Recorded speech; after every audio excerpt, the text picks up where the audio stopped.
The TSA has recently been making some changes to their systems of security. The main idea behind this is risk-based security. This means that security officials will simply start to focus their attention on the greatest risks. For example, the elderly, young children, and military personnel in uniform statistically pose less of a threat. Therefore, these people will not be put through some security methods, such as removing shoes. These methods of risk-based security also mean that certain objects will not be allowed on planes. Certain blades and sport equipment are not a great threat according to the TSA and are safe to be on planes, making it easier to search and find more dangerous objects. The TSA's new approach to securing commercial air travel is not something that should be seen as dangerous. Security is simply being adapted for the better. Most of the fear associated with knives being allowed on planes is a result of the attacks on 9/11. The terrorists involved used box cutters as weapons to hijack the planes. Box cutters are still currently banned due to emotions related to the attacks. Since the tragedy, airlines have taken many actions in order to ensure the safety of passengers and try to prevent such incidents from occurring again. Some of these actions include reinforced cockpit doors, self-defense training for pilots and flight attendants, and numerous regulations on what can and cannot be brought onto a plane. Many of these regulations were hastily made in the chaos that followed the terrorist attacks on our country. Many of these regulations were motivated by fear and uncertainty, and thus motivate more fear rather than addressing the real problems. The goal of terrorists is to inspire fear into the minds of citizens as a method of persuasion and oppression. The terrorists on 9/11 wanted to make Americans afraid of simple things like traveling in public areas. They wanted to make us feel uncomfortable and unsafe even on our own territory. If we let these events cloud our ideas and decisions, we're accomplishing the goals of these terrorists ourselves. Although it is possible to use a small knife or a souvenir baseball bat as a weapon, the same can be said for a pen or shoe. The TSA Administrator John Pistole has stated that a small pocket knife is simply not going to result in a catastrophic failure of an aircraft, as mentioned by my teammate. Nick stated that we haven't learned anything from 9/11, but actually, many positive changes have been made in the past few years, causing safety in flying to greatly increase. Flight attendants and other crew members take courses in emergency training and self-defense in order to provide the safest environment possible. These courses are focused on crew members' ability to notice aggression and other psychological distresses in passengers. They are trained in diffusing and containing situations, and they're also knowledgeable of physical weaknesses and can use force to restrain those who pose a threat to other passengers or themselves when necessary. Allowing knives on planes would actually keep passengers safer than before. This is because the system allows security to focus on the real threats to safety: explosives. Explosives are currently the greatest risk to passengers and crew members. The security doesn't have to worry about searching for small risk items like knives and sport equipment. They can spend more time finding bombs or supplies for improvised bombs. Our opponents have made the claim that allowing knives will cause more problems and make traveling less safe. But airports in England have allowed these objects for years, and they have never had an incident involving these objects.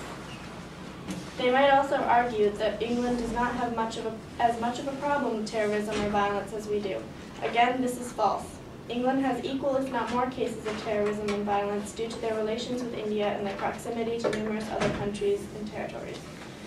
This is solid evidence that small knives do not pose a large threat to our safety. According to the New York Times, the average wait time going through airport security is about 25 minutes. Statistics also show that thousands of small knives are confiscated annually. A percent of this time is undoubtedly due to the scans and searches performed to find knives and other threatening weapons. The risk-based system of security will decrease the wait going through airport security for low-threat passengers and allow the security officials to spend more time and energy protecting these people from actual threats. Contrary to ARIO's statement that the new policy would increase danger and traveling hassles, the process of traveling by plane will be considerably faster and much safer. First off, I would like to acknowledge that the #1 priority for the TSA is the protection of Americans traveling on commercial airlines.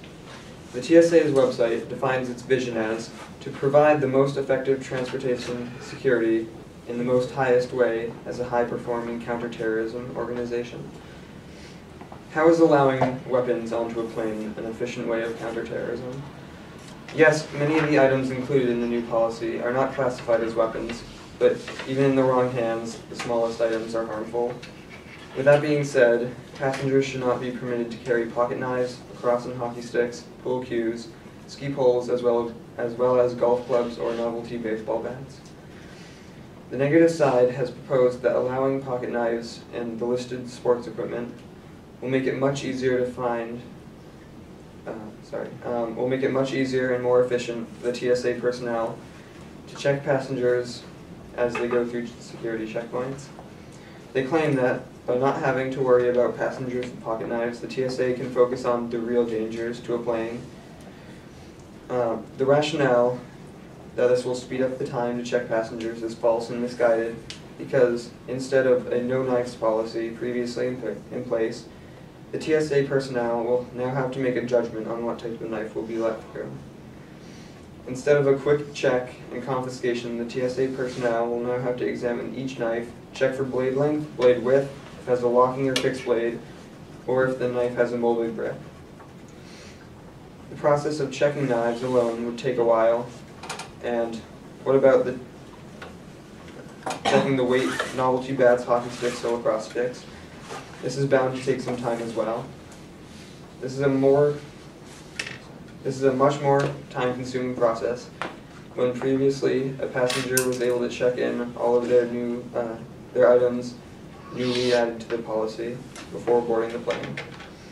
The negative side has also proposed that by not allowing these items onto a plane, it inconveniences the common passenger. A passenger who needs to bring one or more of these things is not inconvenienced by any law previously in place. The TSA previously allowed check-in systems for a vast amount of items so that they are not confiscated at security checkpoints. When have you ever needed to bring 2 golf clubs, billiard cues, or hockey or lacrosse sticks on a plane? Not very often. The people who do usually have gone through these processes multiple times. The safety of the plane and the passengers is the priority. What is the reasoning behind allowing these weapons on the plane? For the last 10 years, passengers have accepted that bringing knives on a plane is not acceptable. It is commonly accepted because it is for the safety of our country. We are still in a state of war. It may not be as visible today as it was 10 years ago, but the United States is still hated by many countries, and this new law is making it easier for those people to do damage to our country. The argument that planes are much safer now than they were in 2001 is misguided. The reasoning that a flight crew and air marshals, even with training, can hold off attackers is very optimistic. Yes, 1 or 2 attackers would be quite easy to fend off, but a large group of organized attackers were to attack. Training is not enough to stop them. If any flight crew or flight attendants were killed or harmed in one of these events, the TSA would be personally responsible because of this policy. One may also argue that the passengers will be able to stop the terrorists as flaws. Passengers would rather crash the plane than be part of a terrorist plot. Terrorists already know that.